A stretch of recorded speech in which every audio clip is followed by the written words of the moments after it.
Hi friends, welcome to my YouTube channel. आज की video में हम टाटा पावर के फंडामेंटल एनालिसिस समझेंगे और ये वीडियो बहुत ही स्पेशल है मेरे लिए, क्योंकि इस चैनल पे सबसे पहला वीडियो मैंने टाटा पावर का बनाया था।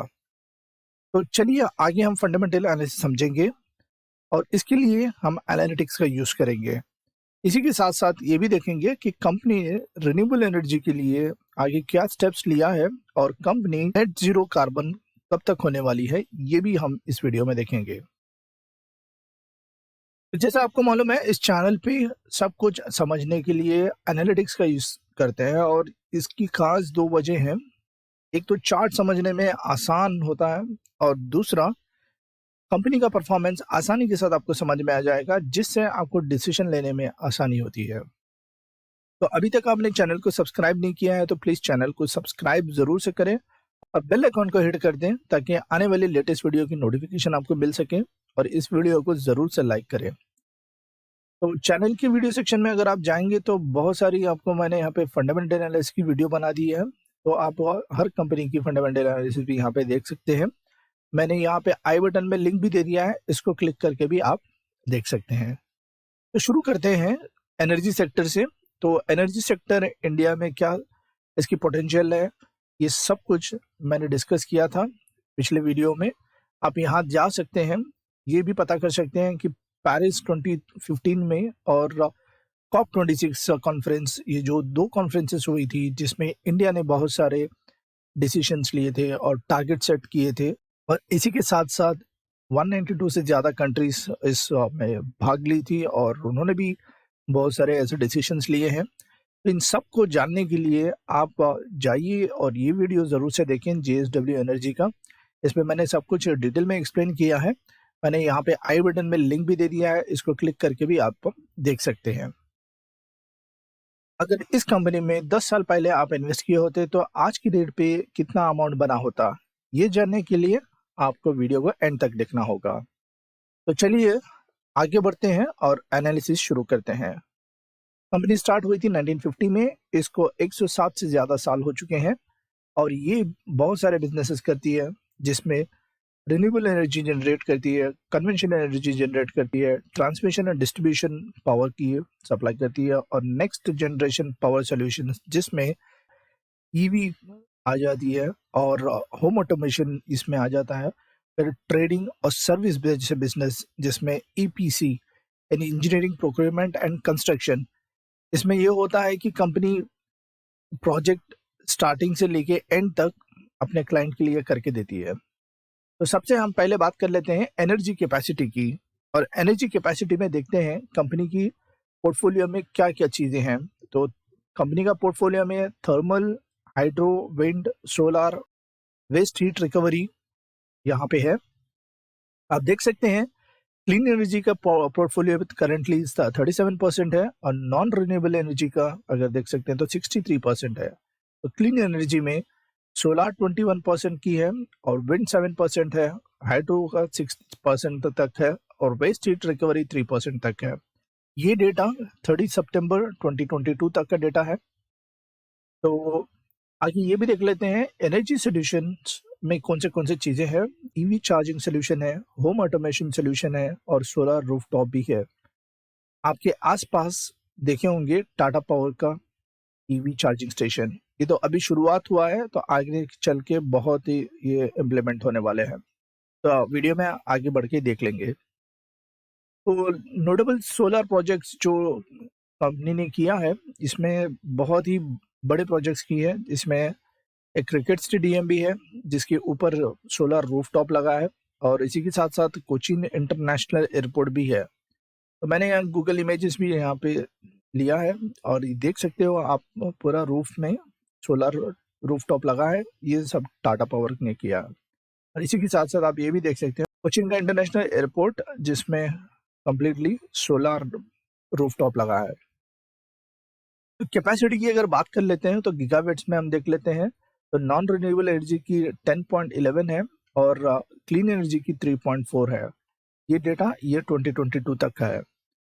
तो टोटल अगर हम बात कर लेते हैं तो 13.51 गीगावाट अभी करंटली इसका कैपेसिटी है। और 5 साल बाद कंपनी ये देख रही है कि 30 से ज़्यादा गीगावाट्स की कैपेसिटी यहाँ पे बना सकता है। तो नंबर्स की भी थोड़ी बात कर लेते हैं। नंबर्स में देख लेते हैं कि रैंक नंबर 1 है ये रूफटॉप ईपीसी, और पिछले 8 सालों से लगातार ये नंबर 1 बना है। और दूसरा, यहाँ पे 100 से ज़्यादा सिटीज़ में इसके 30,000 से ज़्यादा कस्टमर्स हैं जो सोलर रूफटॉप के हैं। और ईवी चार्जिंग पॉइंट्स 352 से ज़्यादा सिटीज़ में इंस्टॉल्ड हो चुके हैं। और करंटली 2200 प्लस से ज़्यादा ईवी चार्जिंग पॉइंट्स इंस्टॉल्ड हैं। तो कंपनी ने टारगेट रखा है 1 लाख ईवी चार्जिंग पॉइंट्स का, और ये होगा FY 2026 तक। और यहाँ आप देख सकते हैं रिसेंटली इन्होंने एक एग्रीमेंट भी साइन किया था नेरेटको महाराष्ट्र से। 5000 का ईवी चार्जिंग पॉइंट्स ये इंस्टॉल करने वाले हैं across Maharashtra. Clean energy transition का अगर देखते हैं तो कंपनी 2015 से स्टार्ट की थी, और 2045 तक इसका टारगेट है कि 100% नेट जीरो हो जाए।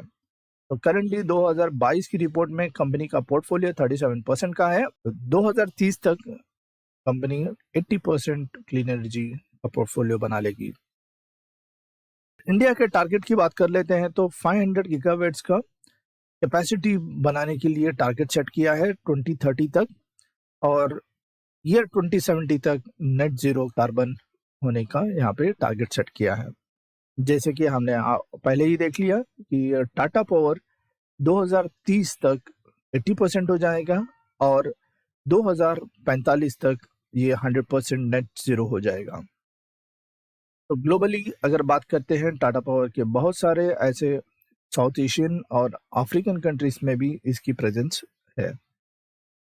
और रेवेन्यू की बात करते हैं तो इसमें हाइड्रो इलेक्ट्रिक सोर्सेज और थर्मल सोर्सेज जिसमें जनरल सेगमेंट में आते हैं तो 63% की रेवेन्यू यहाँ से जनरेट हो रही है, और ट्रांसमिशन एंड डिस्ट्रीब्यूशन से 35% के आसपास इसकी रेवेन्यू हो रही है, और रिन्यूएबल सेगमेंट और अदर्स देखते हैं तो 1% के आसपास है।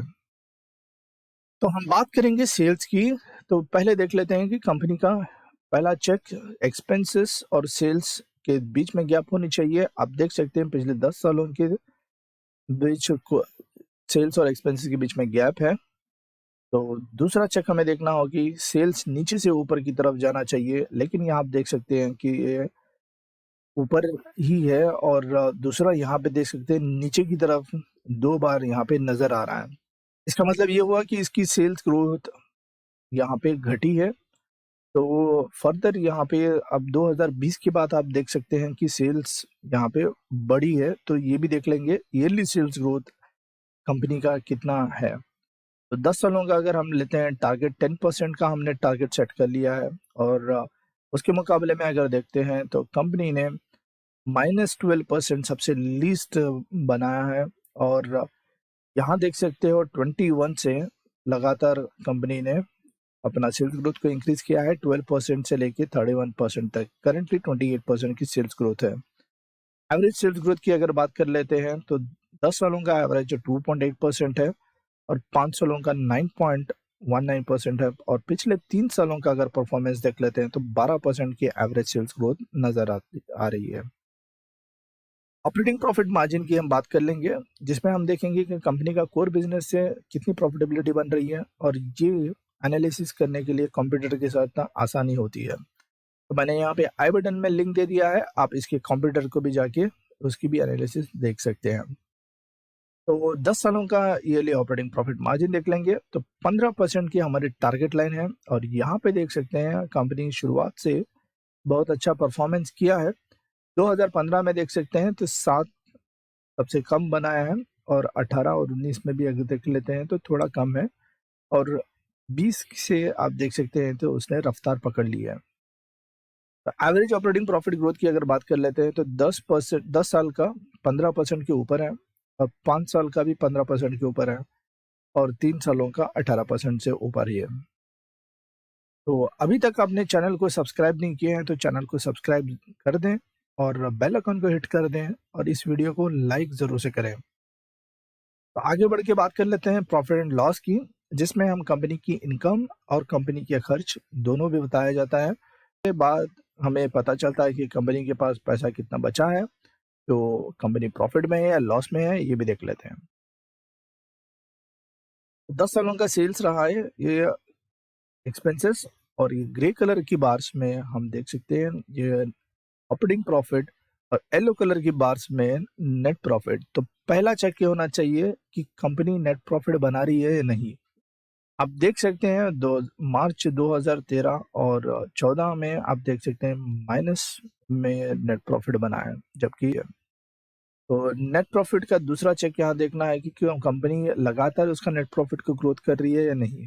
तो पहले तो हमने देख लिया है कि यहाँ पे नेट प्रॉफिट बना नहीं था, फिर यहाँ देख सकते हो जो 19 में घटा है, फिर 20 में पूरी तरह से घटा था, फिर उसके बाद आप देख सकते हैं लगातार बढ़ रहा है। तो यहाँ पे चेक करना होगा कि 2021 के बाद से कंपनी में जो परफॉर्मेंस देखने मिल रही है, तो उसके मुकाबले में नेट प्रॉफिट भी ऐसी ग्रोथ हो रहा है कंसिस्टेंटली या नहीं, ये देखना होगा आगे।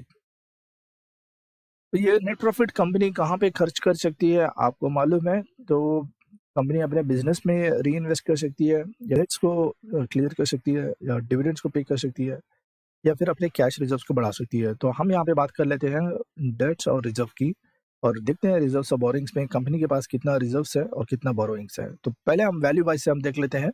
तो कंपनी के पास यहाँ पे 22,000 करोड़ यहाँ पे आप देख सकते हैं। तो कंपनी के पास ये रिजर्व्स है, जबकि उसके मुकाबले में 51,000 से ऊपर डेट है।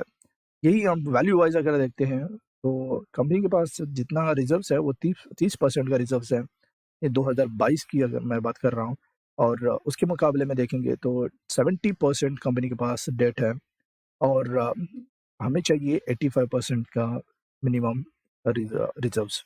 और दूसरा हमें ये देखना है कि कंपनी रिजर्व्स बढ़ा रही है और डेट घटा रही है। तो यहाँ पे डेट घटते हुए ज़्यादा नज़र नहीं आ रहा है, तो इसके ऊपर हमें नज़र बना के रखना है कि आगे आने वाले सालों में डेट घट रहा है या नहीं, ये देखना होगा। कैश फ्लो की हम बात कर लेते हैं, और कैश फ्लो में हम जोड़ लेते हैं ऑपरेटिंग कैश को और इन्वेस्टिंग कैश से, कैश फ्रॉम इन्वेस्टिंग से, और देखते हैं कि पॉजिटिव नंबर या नेगेटिव नंबर आ रहा है। तो यहाँ देख सकते हैं 13 और 17 में 2 ऐसे साल हैं जिसमें नेगेटिव नंबर आया है, और बाकी आप देख सकते हैं पॉजिटिव नंबर ही देखने मिल रही है। इसका मतलब हो गया कि कंपनी का ऑपरेटिंग कैश और कंपनी में जो इन्वेस्टिंग किए थे उससे कैश बन रहा है या नहीं बन पा रहा है, ये हमें इससे पता चल रहा है। तो कंपनी पिछले लगातार 5 सालों से देखने मिल रही है कि कंपनी कैश बना पा रही है। तो दूसरा हम बढ़ के रेशियोज़ की बात कर लेते हैं। रेशियोज़ में रिटर्न एंड कैपिटल एम्प्लॉयड की बात कर लेते हैं, और यहाँ पे कंपनी में जो डेट और इक्विटी को मिलाकर जो इन्वेस्टमेंट की है, तो इससे कितना रिटर्न बनाया है, ये देख लेते हैं। तो यहाँ देखिए आप, हमारा टारगेट लाइन है 15% का। 15% के मुकाबले आप देख सकते हैं 10 सालों में भी ये कंपनी ने 15% के अबव आरओसीई क्रॉस नहीं की है। शेयर होल्डिंग पैटर्न की अगर बात करते हैं, तो शेयर होल्डिंग में प्रोमोटर्स के पास ये डेटा मार्च 2020 से लेकर दिसंबर 2022 तक है। तो प्रोमोटर्स अपने शेयर होल्डिंग को इंक्रीज किया है मार्च 20 से लेकर दिसंबर 22 तक। तो आगे हम देख लेंगे एफआईएस और डीएस के पास 9 टू 14% के आसपास है, और पब्लिक के पास 28% के आसपास यहाँ पे दिख रही है। ऑल टाइम रिटर्न्स की अगर हम बात कर लेते हैं, जैसा आपको मालूम है कि लॉन्ग टर्म में बनता है पैसा, तो ये देख लेंगे कि अपने इन्वेस्टर के लिए टाटा पावर ने ऑल टाइम में कितना बना कर दिया है। यहाँ देख सकते हो ये डेटा, आप देख सकते हैं ऑल टाइम का 1800 से ज़्यादा इसने अपने इन्वेस्टर्स को बना कर दिया है। और इस कंपनी में आप 1999 में खरीदे होते तो इसकी वैल्यू 10 रुपये थी, आज की डेट में 194 के आसपास है। तो 10 साल का CAGR भी हम चेक कर लेते हैं, तो यहाँ पे 8% की है। तो शुरुआत में जैसा मैंने कहा था कि 10 साल पहले आप इन्वेस्ट किए होते, तो आज की डेट पे ये 21,589 बना होता। तो कंक्लूजन में हम बात कर लेते हैं, वीडियो को यहाँ पे कंक्लूड करते हैं। सेल्स वैसे एक्सपेंसेस बढ़िया है, दोनों के बीच में गैप 10 सालों से है। और दूसरा सेल्स, इसमें ग्रोथ कम होते हुए नज़र आई है। और ईयरली सेल्स ग्रोथ की अगर बात करते हैं तो ये नेगेटिव में ज़्यादा गया है, और लेटेस्ट यानी 3 सालों में आप देख सकते हैं कि सेल्स ग्रोथ बनते हुए नज़र आ रही है, तो आगे मॉनिटर करना होगा। डेट्स को क्लियर कर सकती है या डिविडेंड्स को पे कर सकती है या फिर अपने कैश रिजर्व्स को बढ़ा सकती है। तो हम यहाँ पे बात कर लेते हैं डेट्स और रिजर्व की और देखते हैं रिजर्व्स और बोरोइंग्स में कंपनी के पास कितना रिजर्व्स है और कितना बोरोइंग्स है। तो पहले हम वैल्यू वाइज से हम देख लेते हैं। तो कंपनी के पास यहाँ पे 22,000 करोड़ यहाँ पे आप देख सकते हैं। तो कंपनी के पास ये रिजर्व्स है, जबकि उसके मुकाबले में 51,000 से ऊपर डेट है। यही हम वैल्यू वाइज अगर देखते हैं तो कंपनी के पास जितना रिजर्व्स है वो प्रॉफिट मार्जिन की अगर बात करते हैं तो यहाँ पे भी टारगेट लाइन से अबव और बिलो दोनों की तरफ है, कंसिस्टेंसी नहीं है। और फाइनली हम नेट प्रॉफिट की अगर बात करते हैं तो 2 साल ऐसे हैं जहाँ पे कंपनी ने नेट प्रॉफिट बनाया नहीं है और उसके बाद आप देख सकते हैं तो पिछले 4 सालों में कंपनी ने लगातार अपने नेट प्रॉफिट को ग्रो किया है। रिजर्व्स और बोरिंग से बात करें तो कंपनी के पास बहुत सारा डेट है, तो डेट के मुकाबले में हमें देखना है कि आगे चल के ये कम करेगी या नहीं। शेयर होल्डिंग पैटर्न में बात करते हैं तो कंपनी का प्रोमोटर्स ने अपना शेयर होल्डिंग को इंक्रीज किया है, तो आगे भी करेंगे या नहीं ये भी हमें मॉनिटर करना होगा। और रिटर्न एंड कैपिटल एम्प्लॉयड की बात करते हैं तो 10 सालों में भी ऐसी एक बार नहीं है कि कंपनी ने अपने टारगेट लाइन को टच किया है।